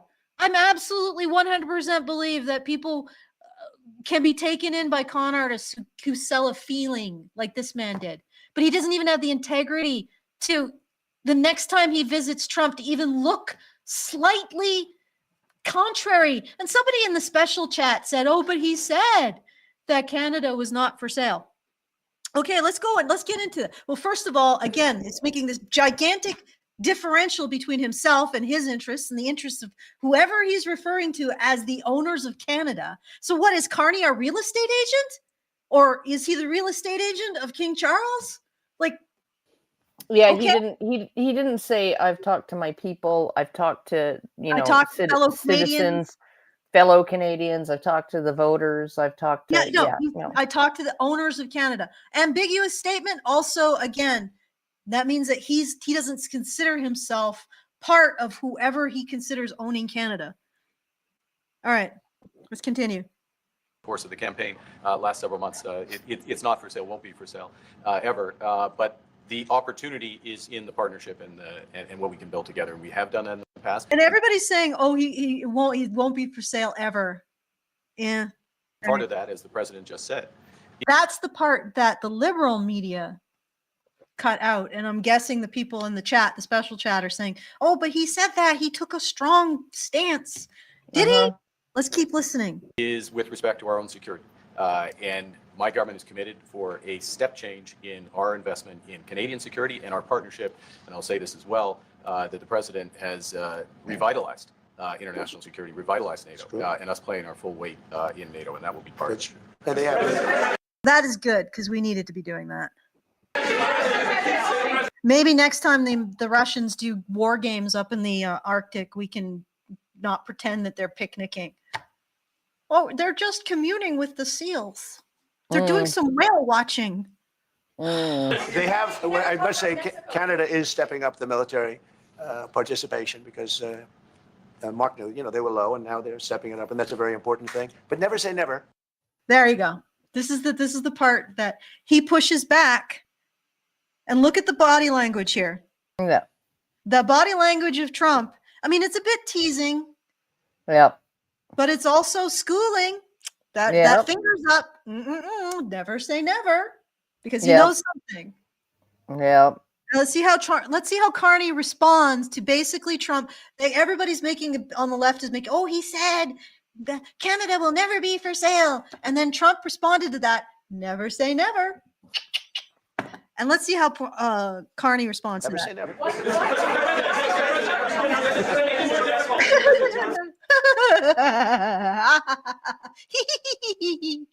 That's his response, is it? That doesn't even look like that's that uncomfortable. It's like they're flirting. Mm-hmm. Carney's like, "Oh, you naughty Mr. President, you pitched my bum, nutty. Like, oh God, this is what you bought with your votes, liberal Canada, boomer women. Oh, President. Oh, you're being so naughty. Oh, later. Oh, God damn. And it's just like of all the things, I'm totally on board with Jessica Lane's or Jasmine Lane. This is really, it's a real kick in the delicate bits. This is. Because why is this man there? Because a whole bunch of people thought he was going to be elbows up with Trump. Well, yeah, he was elbows up. He's rubbing them. Yep. They're getting a lot of friction there, enough to start a fire with all that rubbing. Maybe he's just given the no hands happy ending. Oh, who knows? Yeah, exactly. No hands happy ending. Yeah, like they have to do in in Thailand. Yeah. According to Russell Peters. Oh, good Lord. But this is it. Like this is what you wanted. This is what the whole election became about. And now it's gone like a fart in the wind. And nobody who voted because of this, nobody is going to even mention it. Yeah, no, and it's like it's like, okay, so the affordability crisis is still looming. Yep. Right? It's still as bad as ever, right? Carney's not going to he's not going to relax or incentivize the relaxing of regulations for new construction, or even for his tiny little modular homes that he's invested in to be placed in existing neighborhoods, as infill or anything like that. He's not going to be doing that. No, he's basically like, okay, let me just explain something. I live in a neighborhood that started in the late 1940s. Okay. It is 8 minutes from downtown Edmonton by car. It's a probably about a 10-minute walk to a grocery store and 2 medical clinics and 4 pharmacies. 5 pharmacies. And basically everything. It's even a 10-minute walk to a vet clinic, right? And gas station, convenience, dollar store, probably 15 or 20 restaurants, right? Within a 15-minute walk. It's like an accidental 15-minute city, right? That just happened.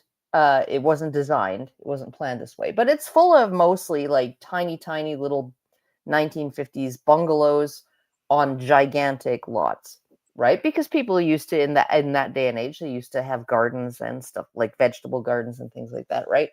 So, they wanted big yards, and mothers were home with the kids, and so the kids needed a place to play outside and stuff, right? Because back then, when people got married, the woman generally stayed home or worked from home, did like piecework and stuff in home, like I don't know, mending the neighbor's clothes or like babysitting other people's kids or whatever, right?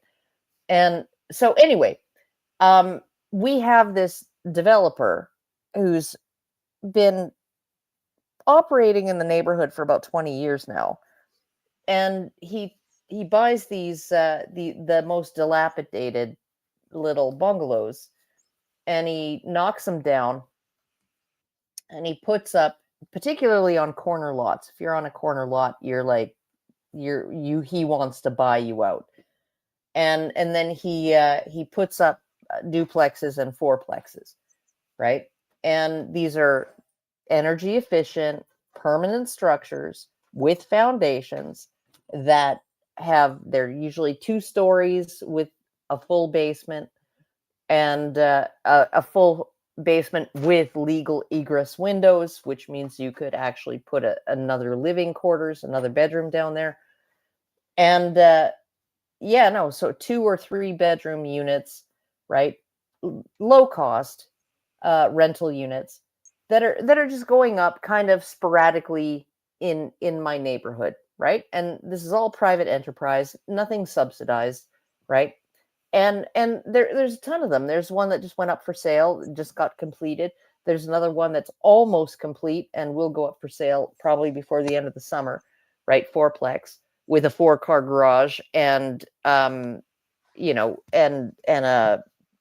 a very small, easy to maintain yard, right? And so you've got these properties going up all over the place. Oh, and also an apartment building, a 3-story walk-up apartment building, on the street closest to the grocery store and the strip mall, right? So you got all these properties going up, right? That increase the population of the neighborhood without having to increase, without urban sprawl, right? And all those things that nobody wants. And also it's like so close to transit, including like an LRT station, light rapid transit rail station, like super close to everything.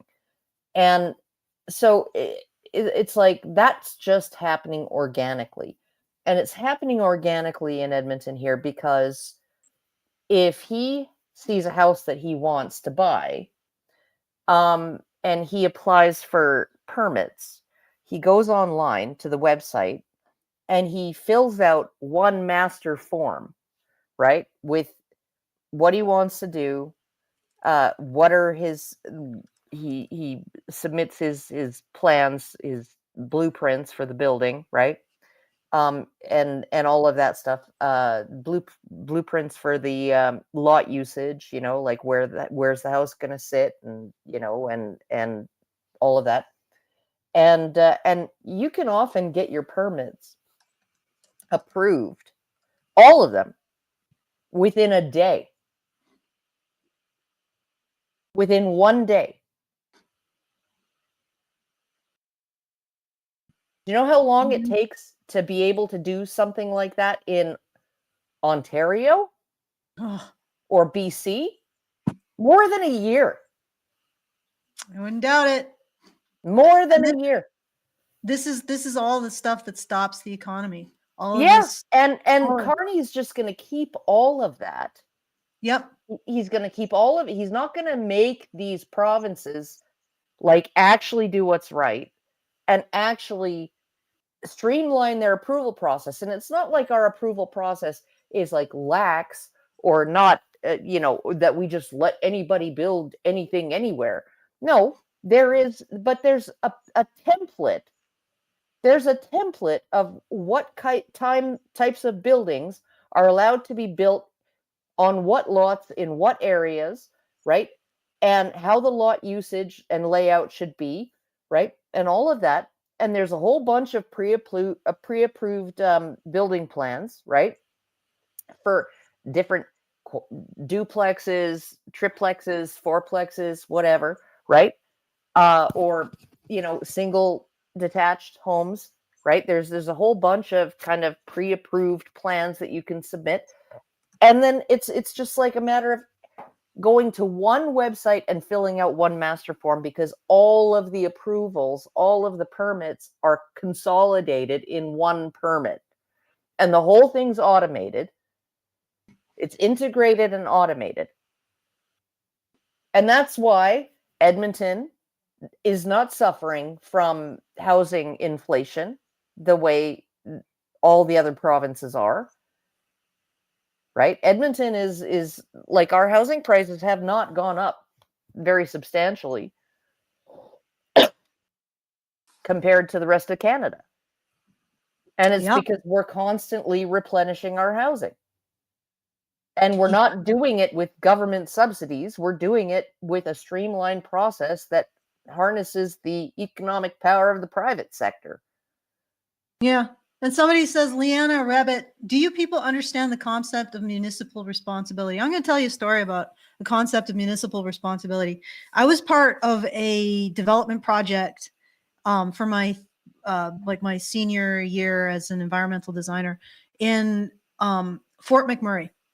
And one of the things that I found out was that in the 50s, the people who are the mostly men who engineered all of the infrastructure hookups for that town or that city made sure that there was expansion room for the future. This is something we don't do anymore.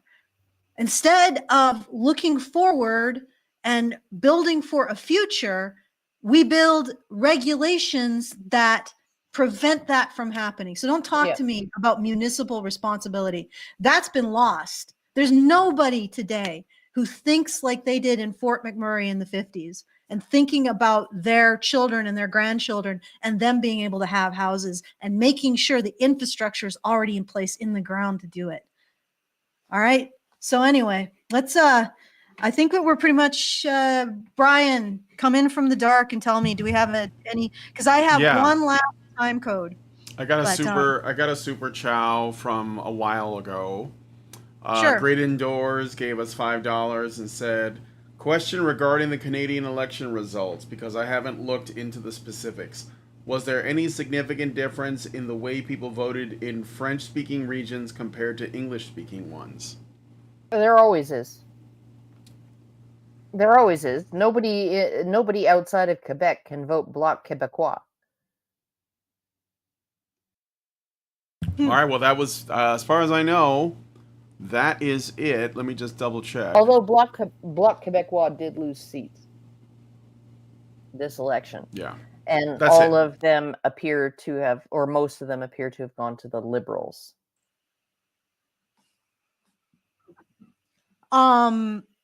Okay, so if that's answered, I just want to do a little bit more here.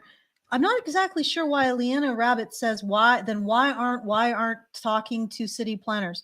Well, you fix your grammar so I can understand what you're asking, Leanna Rabbit. Well, why aren't we talking to city planners? How is it my responsibility to fix other cities, right? My city is fixed. My city is fine, right? Why is it my responsibility to go, right? No, that's the Prime Minister's job to go to city planners and say, you know what, you're going to fix this morass of red tape, this like, you're going to unravel this fucking mountain of regulation, okay?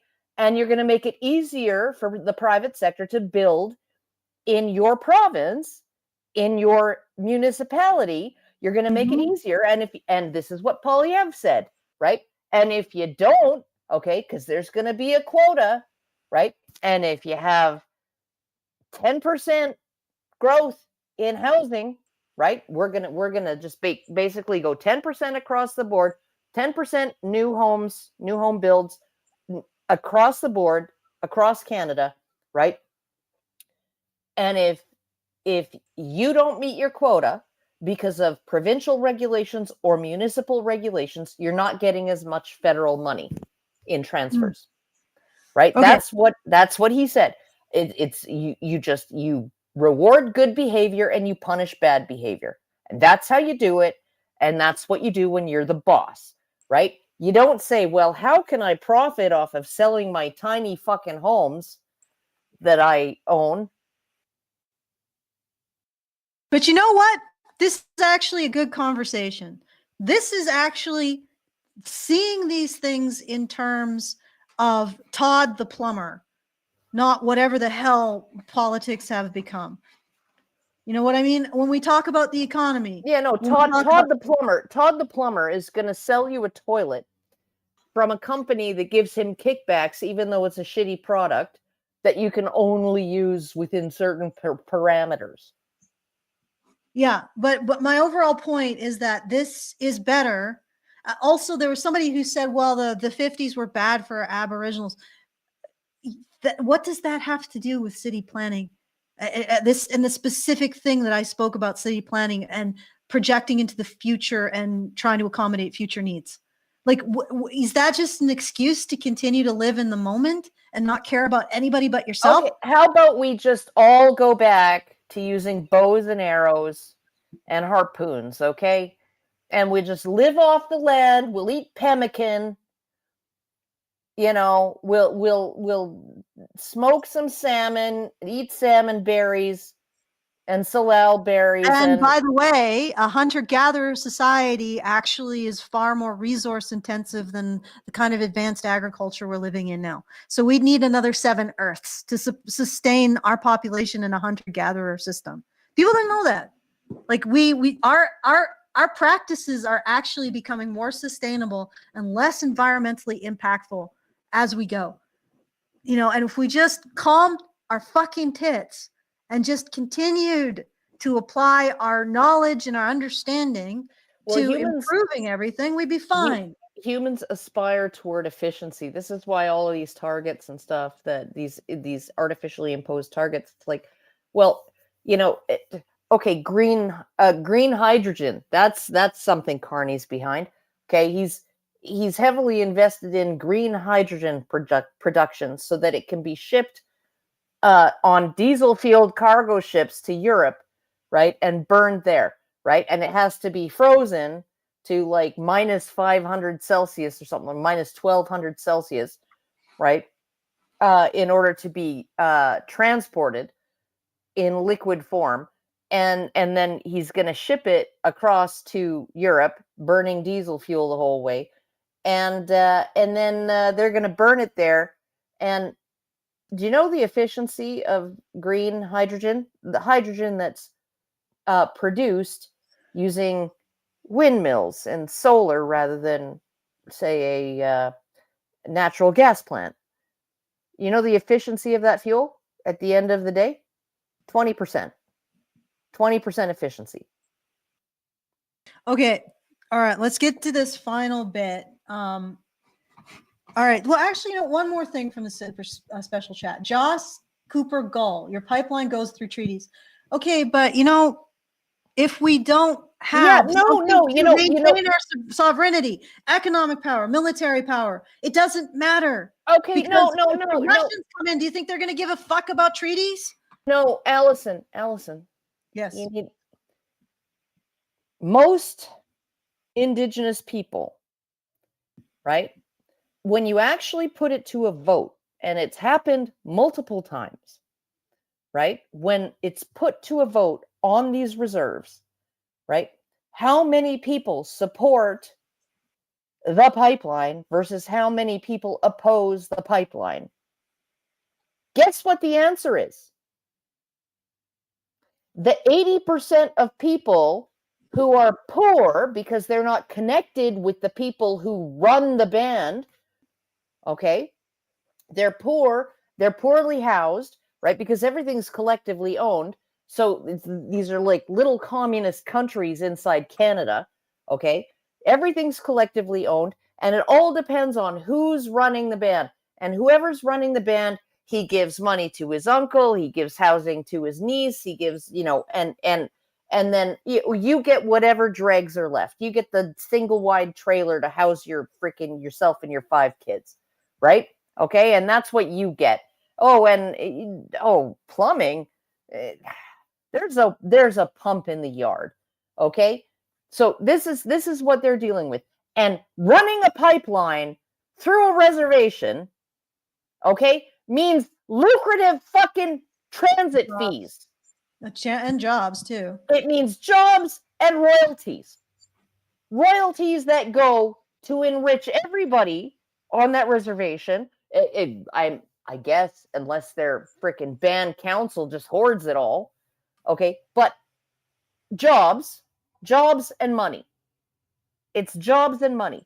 And you have a problem on these reserves, right? Where they can't supply clean water, right? And sometimes that's because the water's been contaminated. Sometimes it's because the water was always contaminated, right? All right, let's get back to this. Do you think maybe injecting some cash into those communities, right, instead of waiting for Ottawa to get off its ass and fix it, which they'll never do, because you know what, natives, you don't have the votes.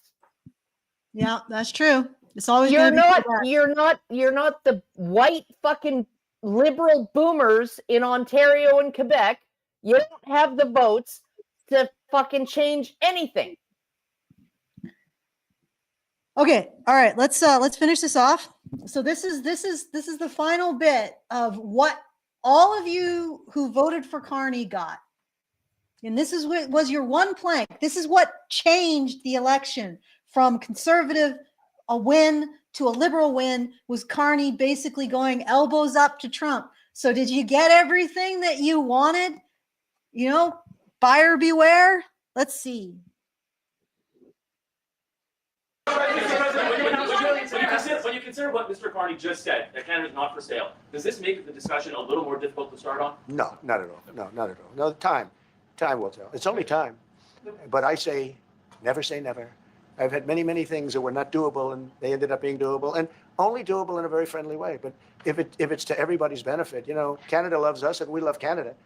That's, I think, the number one thing that's important. But we'll see. I mean, over time, we'll see what happens. All right. So that's the big put. That's the big elbowing. Yeah, look at the look on his face when Trump is saying that is just like, oh fuck, oh fuck, oh fuck, oh fuck. Yeah, but here's the thing: Trump zeroed in on something that Carney said that actually revealed his true intentions. You don't say we're never for sale. Like, you don't phrase it that way unless you've actually thought about it. Right. And Trump is a salesman. He's going to pick up on cues like that. I mean, Carney brought this up, but that means he's thinking about it. Right. That means he's considered it to come to a conclusion like that. But yeah, so let's see if Carney said. I guess that was your elbows up moment right there. Did you see that? He put his elbow up a little. There you go. That's what you voted for. I hope that is everything you wanted, because that's all you're getting. Now we're getting the bill. Oh, good Lord. Anyway, all right. So Brian, I'm pretty sure you got things to do, people to see, dogs to feed and walk. I gotta pee like a freaking camel. Yeah. So. Yeah, okay. I do. Okay, so I'm gonna let's leave it there. I hope you guys enjoyed this. The special chat really, Ugh. I think we got 300 at one point in the special chat. So go you guys. And you were very special. You were the specialist of special chats, and I know special chats.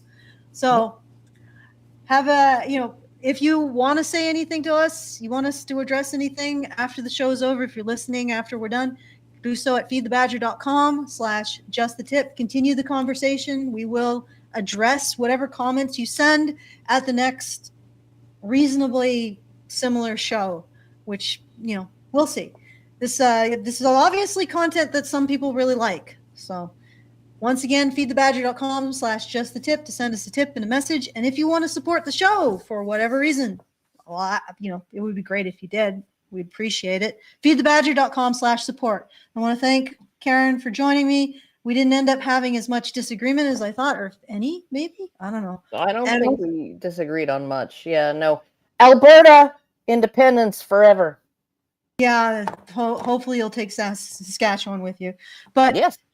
All right, so those are the things to do. And if you want to join our community, badgernation.online, it's a Discord community, so don't just freak out if you see Discord. But those are the things that you can do. And I hope to see you in the next one. Thank you for Brian for doing the production. And yeah.